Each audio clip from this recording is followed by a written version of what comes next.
أعوذ بالله من الشيطان الرجيم بسم الله الرحمن الرحيم الحمد لله الذي لا يبلغ مدحته القائلون ولا يحصي نعماءه العادون ولا يؤدي حقه المجتهدون الذي ليس لصفته حد محدود ولا نعت موجود ولا وقت معدود ولا أجل ممدود فطر الخلائق بقدرته ونشر الرياح برحمته ووتد بصخور ميدانا أرضه ثم الصلاة والسلام على سيد المرسلين وخاتم النبيين أبي القاسم محمد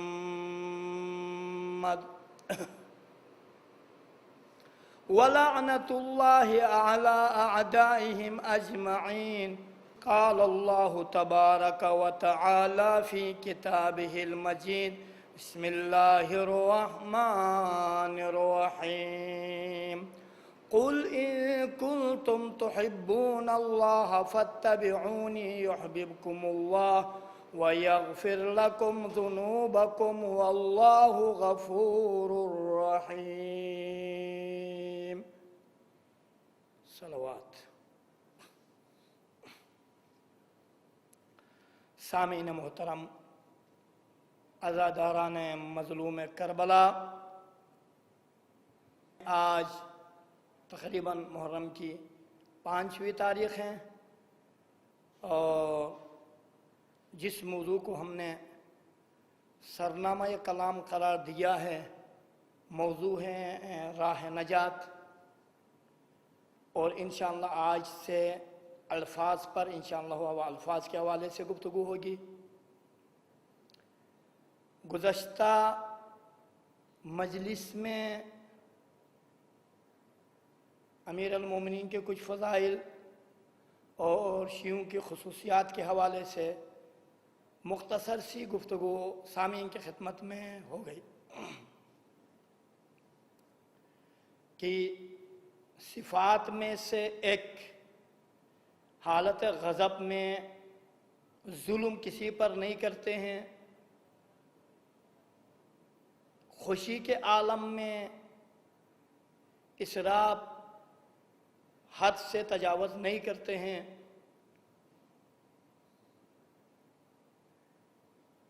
ہمسایوں کے لیے باعث برکت ہوا کرتے ہیں، جو ان کے ساتھ رہتے سہتے ہیں ان کے لیے باعث سلامتی ہوا کرتے ہیں۔ یہ شیعوں کی خصوصیات جو حضرت ابراہیم کے حوالے سے بھی آپ کی خدمت میں گفتگو مختصر سی ہوئی۔ آخر میں ایک روایت اسی کو ہی آج کل بھی بیان ہوئی، آج آغاز کلام میں بیان کر رہوں گا کہ خدا جس کو دوست رکھتا ہے نا، خدا جس کو دوست رکھتا ہے اس کے قلب میں، اس کے دل میں امام حسین کی محبت اور زیارت امام حسین کی محبت ڈال دیتا ہے۔ جب تک حسین کا نام نہ سنے اسے چین نہیں آتا ہے۔